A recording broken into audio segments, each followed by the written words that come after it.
Bienvenidos a un nuevo video en el cual voy a contar una historia totalmente real. De esas historias que nos paran los pelos de punta. Hoy vengo a hablarles del caso de una niña con cara de ángel que mató y mutiló a sus tan solo 11 años. Mary Bell.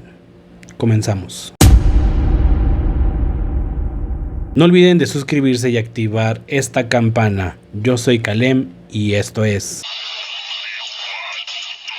Mary Flora Bell nació en mayo de 1957 en Newcastle, en Inglaterra. Ahora, todo lo que diré en los próximos minutos de los horrores que hizo esta niña son reales y están comprobados. Como en casi todos los psicópatas, ella tendría una infancia bastante complicada y muy dura, siendo criada por una mujer bastante horrible, ya que su madre era prostituta y no solo eso, alcohólica y se drogaba, y educándola ella sola, siendo una madre soltera. Ahora, esto que diré es algo muy fuerte, y es que su madre de Mary, Betty Bell, comenzaría a vender a su hija con tan solo 5 años como prostituta igual que ella. Así que a sus 5 años ya comenzaría a tener sus primeras relaciones sexuales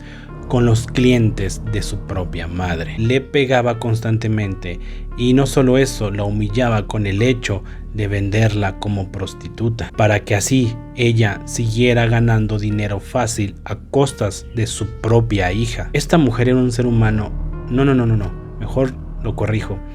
Ella era un ser monstruoso por vender a su hija a sus 5 años, pero no solo con eso le bastaba a esa señora, sino que incluso intentó matarla en varias ocasiones, pero no pudiendo lograrlo, dejándole marcas de cicatrices por esos intentos de matarla, que incluso había dicho que había tomado sus pastillas antidepresivas y las había tomado por error, pero siempre se escudaba detrás de esos actos que ella hacía con su hija, siendo una madre en verdad espantosa. Como se sabe, en los niños, ya sea para bien o para mal, suelen copiar y repetir lo que ven en casa. Así que para Mary, el expresar cariño y amor era a través del dolor, el sufrimiento, manipulación y el odio. De muy pequeña ya se le notaban los típicos rasgos de un psicópata juvenil, y es el de torturar y matar animalitos. Cuando un niño tortura vilmente a uno o a varios animalitos, sobre todo mamíferos como gatos y perros, o sea, mascotas, animales cercanos a ellos. Así que cuando un niño tortura o mata a ese tipo de animalitos, él tiene un problema bastante grave a nivel psicológico. Mary Bell teniendo estos problemas. Y como es común en estos tipos de psicópatas juveniles, pasando de animales a personas, Mary trataba muy mal a sus compañeros de clase. Ella llegaba a pegarles a esos niños y niñas más pequeños que ella, en búsqueda de todos aquellos que fuesen débiles y no pudiendo defenderse. Los llegaba a ofender verbalmente, los llegaba a escupir e incluso en una ocasión Mary intentó ahorcar a una niña. Esa niña logrando escaparse gracias a que sus compañeras habían llegado a salvarle. Así que los profesores habían dejado pasar esto porque pensarían que era una cuestión de juego, algo eventual, siendo algo de juego de niños, pero para nada lo era. El 25 de mayo de 1968, cuando Mary cumplía sus 11 años de edad, y con esa cara de niña tierna, angelical, y con esos ojos azules fríos, cometería su primer asesinato. Mary comenzaría a torturar a un niño de 4 años llamado Martin Brown, manipulándolo y con engaños lo llevaría hasta una casa abandonada. Ya adentro, lo colocó en el piso, lo estrangularía hasta matarlo. Se retiraría y sin dejar alguna pista o clave de lo que ella había hecho, ahí mismo. Los padres de Martin habían hecho ese mismo día la denuncia de que su hijo se había desaparecido, así que la policía al otro día encontrarían el cadáver de Martin. La policía no nota nada extraño en la escena del crimen. Pese a sus 11 años, Mary era bastante inteligente y sin dejar ninguna pista de su acto. Así que algunas deducciones de la policía habían dicho que quizás había sido un acto de una persona adulta por la fuerza de la estrangulación y que probablemente había sido un asesino asesino que anda suelto y muy cerca. Lo que nunca imaginarían es que ese supuesto asesino sería en realidad una niña de 11 años llamada Mary Bell. Mary solamente tenía una sola amiga llamada Norma Joyce Bell. Pese a tener el mismo apellido, no tenía ningún tipo de parentesco entre ellas dos. Su amiga Norma era 2 años mayor que Mary, o sea, tenía 13 años. Norma era en menor medida algo similar a Mary, con el gusto de torturar a algunos niños también, y con el gusto de asustar a la gente. Y al igual que Mary, tenía una enorme falta de empatía hacia los demás. Estas dos niñas comenzarían a hacer cosas bastante extrañas, pero en Mary hizo algo bastante raro y hasta cierto punto algo perturbador, por llamarlo así, con una acción descarada y escalofriante de alguien de sangre fría. Iría a la casa de los padres de Martin Brown. Después del entierro de Martin, ella preguntaría por él, así que los padres le responderían que él había fallecido, y Mary, siendo la autora del asesinato, ella sonreiría suavemente y dijo: sí, ya lo sé, lo que quiero es verlo en su ataúd. De todas esas cosas raras que hacían estas dos amigas era de pegar y torturar a otros más niños, hasta que un día entrarían a una guardería y en el pizarrón de ese salón Mary agarraría el gis o la tiza y escribiría con letras grandes esto: yo lo asesiné, aunque tal vez vuelva a hacerlo. Así que los profesores de esa guardería y la policía, que estaba haciendo varias investigaciones, tomarían esto como una broma o como alguien que quería hacerse el gracioso. Así que los profesores y la gente del lugar ya sabían que estas niñas tenían un cierto carácter bastante pesado y algo extraño en ellas, que eran unas niñas inquietas, traviesas y que quizás con algunos problemas en casa, pero hasta ahí, que jamás le harían daño a nadie o llegar a ser algo muy grave, pero no pudiendo estar más que equivocados. Así que el segundo asesinato estaba a punto de suceder. Mary y Norma se fijarían en una nueva víctima, en un niño de tan solo 3 años de edad, llamado Brian Hook. Y el 31 de julio de ese mismo año de 1968, y estando ahora junto con su mejor amiga, Mary secuestraría a Brian y llevándola a una zona cercana de ahí, a un lugar lleno de escombros, cometiendo el mismo acto que con Martin. Lo asfixiaría hasta matarlo. Pero aquí ella haría algo distinto en este niño. No se sabe bien si esto lo hizo antes o después de haber matado a Brian. Así que Mary tomaría unas tijeras y comenzaría a mutilarle varias partes de su cuerpo, sobre todo en su área genital, en sus testículos y pene. Le cortaría los testículos y parte del miembro, partes de la pierna y mechones del cabello. Norma, al ver esto, estaría horrorizada y le pediría a Mary que pararía y dejara de hacer eso, que él ya estaba muerto. Pero Mary no quería parar, así que Norma saldría corriendo sin mirar atrás. Norma no diría nada, pero nada acerca del asesinato de Brian o de algo que llegase a inculpar a Mary. Mary, antes de terminar con su acto horrible hacia Brian, ella tomaría las tijeras y con una enorme fuerza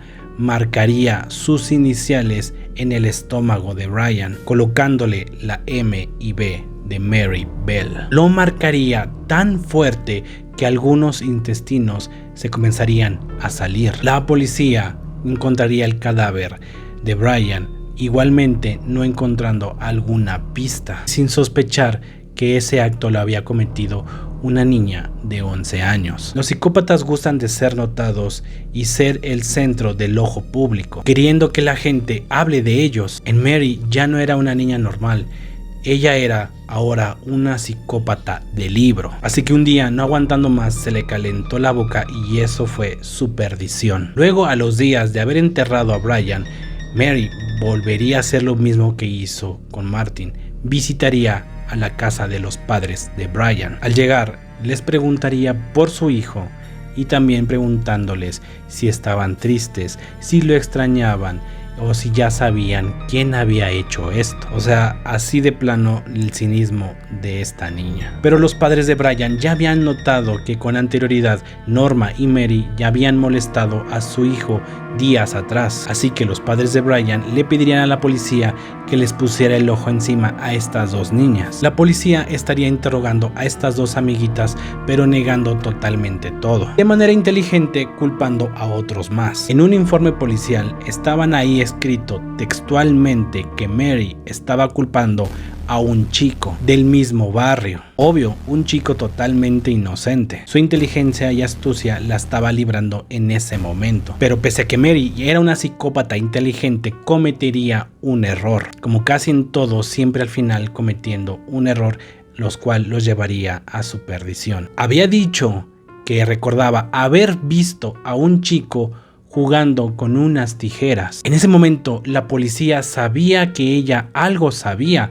o que quizás ella era la responsable, ya que nunca la habían nombrado y mucho menos comentado que en la escena del crimen se hallaban unas tijeras. El detective Thompson, que era quien estaba a cargo de esta investigación, había declarado que nunca en su vida había visto una niña tan espeluznante como Mary, que esa niña tenía una mirada tan malévola y que él, siendo ya una persona adulta, le daba miedo, comportándose como una persona trastornada. Cuando él le había enseñado la fotografía con el ataúd con el cuerpo dentro, ella estaba riendo y se frotaba las manos. El detective lograría una confesión en Mary, pero ella culpaba también a Norma, y Norma culpando todo lo que había hecho a Mary, lo cual era cierto. Así que ambas estaban detenidas en la estación de policía de Newcastle, de West End. Ambas se estarían insultando una a la otra como de mujeres adultas se trataran, todo el tiempo en que ellas estaban dentro del mismo cuarto. Ya en el juicio, Mary había confesado que ella había sido la autora de los dos asesinatos, que solo lo hizo para ver qué se sentía y no mostrando ningún arrepentimiento en ningún momento. El tribunal fue muy duro y la condenó a cadena perpetua. Y en cuanto a Norma, la consideraron inocente, pero mentalmente perturbada, y enviándola al psiquiátrico durante varios años. Aunque dije que Mary le habían dado cadena perpetua, no fue exactamente así, que hoy en día ella está totalmente libre y que tan solo estuvo en la cárcel 12 años. ¿Cómo es que pasó eso? Y es que en Inglaterra hay un término legal llamado Adhoc Majesty Pleasure, que viene siendo algo así como que lo que su majestad desee o quiera hacer, y es que te condenan indefinidamente, no habiendo como una cifra realmente exacta, como puedes estar ahí toda tu vida o como no. Es un término legal muy anglosajón, muy de Inglaterra. Desconozco si en otros países aplican ese término legal. Como les digo, con esto pudiendo haber algunos sentenciados de por vida y en otros no, como en el caso de Mary Bell. Junto con esto, las famosas buenas conductas que tengas dentro de la cárcel. De hecho, Mary llegaría a escapar en la cárcel en la cual estaba. Era una cárcel como muy abierta, con muy poca seguridad, una valla que prácticamente si tú quieres la puedes brincar saltando. Así que se escaparía, y en sus propias palabras dijo que lo había hecho porque quería irse de fiesta y que quería vivir la noche, poder despejarse después de estar tanto tiempo encerrada. La recapturan y solamente quitándole algunos días de su buena conducta, y a sus 23 años queda en total libertad. Pero bueno, ¿qué se sabe de ella después de todo esto? La verdad es que se sabe muy poco, iniciando una nueva vida y empezando desde cero, no dando ni un solo comentario y ni una sola entrevista después de que ella saldría de la cárcel. Pero quien sí lo hizo fue su horripilante madre, vendiendo toda la historia de cómo era Mary de niña y cómo ella la crió, como que de alguna cierta manera todavía viviendo a costas de su hija, ya no como una prostituta, sino vendiendo la intimidad de su propia familia, todo por el simple morbo. Si me preguntaran a mí quién debería estar en la cárcel de por vida, yo diría que la madre de Mary, Betty Bell, ya que para mí ella fue la culpable de todo. En Mary lo único que se supo es que ella tuvo una hija, pero Mary había conseguido algo inaudito en aquel momento en Inglaterra, que por orden judicial la prensa la dejaría de estar persiguiendo. A esta ley se le conoce como la Orden de Mary Bell, siendo una ley del Tribunal Supremo de Inglaterra. Lo que hace esta ley es proteger la intimidad de todos los condenados que salen después de prisión, siendo ella la primera en ejercer esta ley, y de seguro de muchos más, ya que ella estaba cansada de que su vida fuera retransmitida y que hablaran mucho de ella. Tan solo ella quería desaparecer del ojo público. Y como les digo, ella nunca ha hablado de su vida y ni de sus crímenes. Se desconoce cómo está o cómo es actualmente. Y aquí termina esta historia real y auténtica de una niña angelical y siendo capaz de realizar actos horribles. Terminaré con algunas palabras que ella dijo durante su juicio. Me gusta herir a los seres vivos, personas y animales más débiles que yo, que no puedan defenderse. Dichas palabras que venían de una niña de 11 años. El mal se puede manifestar en distintas formas y maneras y en cualquier lugar. Así que si les ha gustado este video, por favor denle like y compartan. Esperando que les haya gustado mucho este video, yo les mando un besote y hasta la próxima.